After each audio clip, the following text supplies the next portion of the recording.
السلام علیکم عزیز طالبات، بسم اللہ الرحمن الرحیم۔ آج ہم پڑھیں گے ماہانہ صفائی۔ اس سے پہلے ہم نے گھریلو صفائی کے بارے میں پڑھا تھا کہ روزانہ کی صفائی کس طریقے سے رکھی جا سکتی ہے۔ مزید ماہانہ صفائی کے بارے میں پڑھتے ہوئے ہم یہ دیکھیں گے کہ وہ کون کون سے کام ہیں جو ماہانہ جب مہینہ منتھ ختم ہوتا ہے ہم کرنے کی کوشش کرتے ہیں اور وہ ماہانہ صفائی کے زمرے میں آتا ہے۔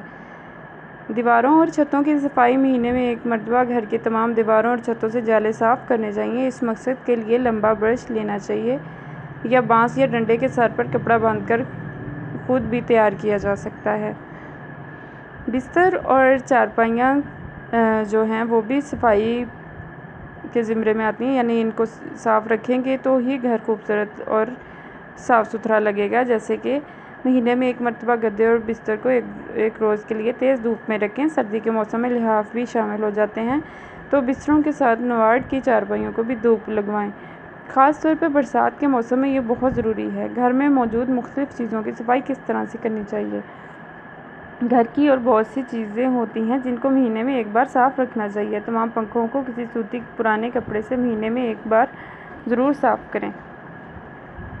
اور دوسری بات، کھڑکیوں کے شیشوں کو کسی نم کپڑے سے صاف کیا جا سکتا ہے، جیسے کہ مہینے میں ایک مرتبہ ڈرائنگ روم میں موجود صوفے کے کور، کرسیوں کے کور، میز پوش وغیرہ ضرور شامل کرنے چاہیے۔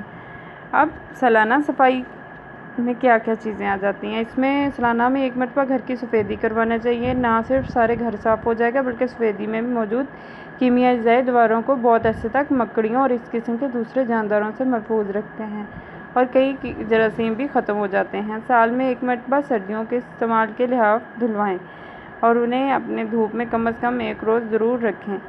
موسم تبدیل ہونے پر گزرے ہوئے موسم کے کپڑوں کو دھو کر خشک کرنے کے بعد اچھی طرح طے کر کے ٹرنک میں محفوظ کر لیں۔ انہیں ٹڈی یا کیڑوں سے بچانے کے لیے اس میں نیم کے پتے یا فینائل کی گولیاں ڈالیں۔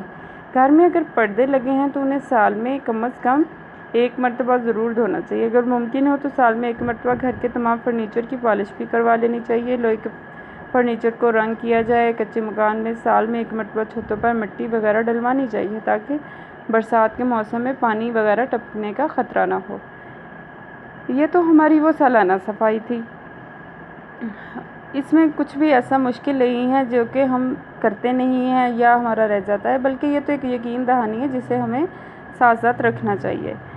اب مزید آ جاتی ہے کہ اسکول کی صفائی کس طرح کرنی ہے۔ اسکول کی صفائی آج کی مہذب دنیا میں انسانی صحت پر بہت توجہ دی جا رہی ہے۔ اسکول کا صحت مند ماحول بچوں کی صحت پر، تعلیم پر بڑے خوشگوار اثر انداز ہوتا ہے، کیونکہ بچے قوم کا سرمایہ ہوتے ہیں۔ صحت مند بچے قوم کا مستقبل ہوتے ہیں، جس سے صحت مند معاشرہ تشکیل پاتا ہے۔ ماں کی گود کے بعد اسکول ہی ایک ایسا ادارہ ہے جہاں پر بچوں کی صحیح صحت دلوائی جا سکتی ہے، صحیح صحت پر وہ نظر ڈالی جا سکتی ہے، کوشش کی جا سکتی ہے۔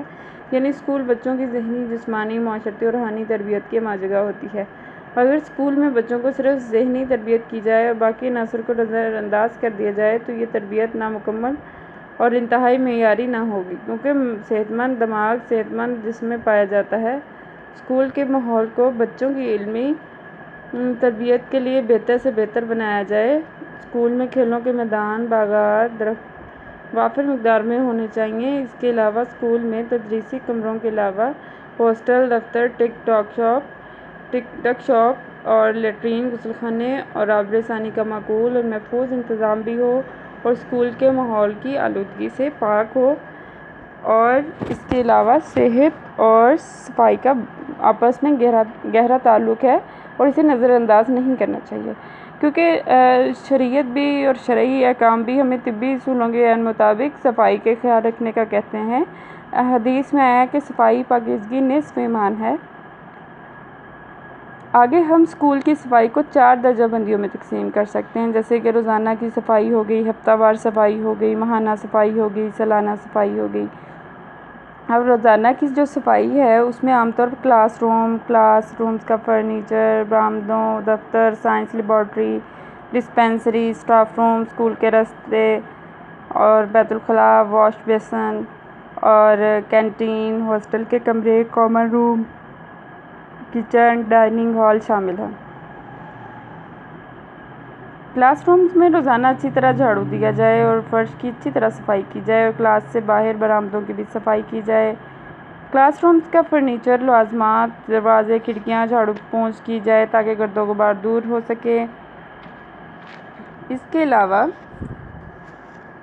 سائنس لیبارٹری، لائبریری، دفتر، اسٹاف رومز اور ان کے فرنیچر کی صفائی اور جھاڑ پونچھ کی جائے۔ کینٹین کی روزانہ صفائی اور فرنیچر کی صفائی بے حد ضروری ہے، لیکن فرش پر لگے داغ دھبے دور نہیں ہوتے اور چمک پیدا نہیں ہوتی، اس لیے فرش پر گیلا کپڑا لگانے سے کوڑا کرکٹ اور گرد و غبار صاف ہو جاتا ہے۔ اسکول کے بیت الخلاء کی صفائی روزانہ جراثیم کش ادویات سے بھی کی جائے۔ کوڑا کرکٹ ڈالنے والے ڈسٹ بن کی صفائی بھی ضروری ہے۔ اسکول کے راستوں کی اچھی طرح صفائی کی جائے اور روزانہ پانی کا چھڑکاؤ کیا جائے۔ پانی پینے کے لیے واٹر کولرز کی روزانہ حفظانِ صحت کے اصولوں کے مطابق صفائی کی جائے اور خاص طور پر واٹر کولر والی جگہ کی اچھی طرح صفائی کی جائے۔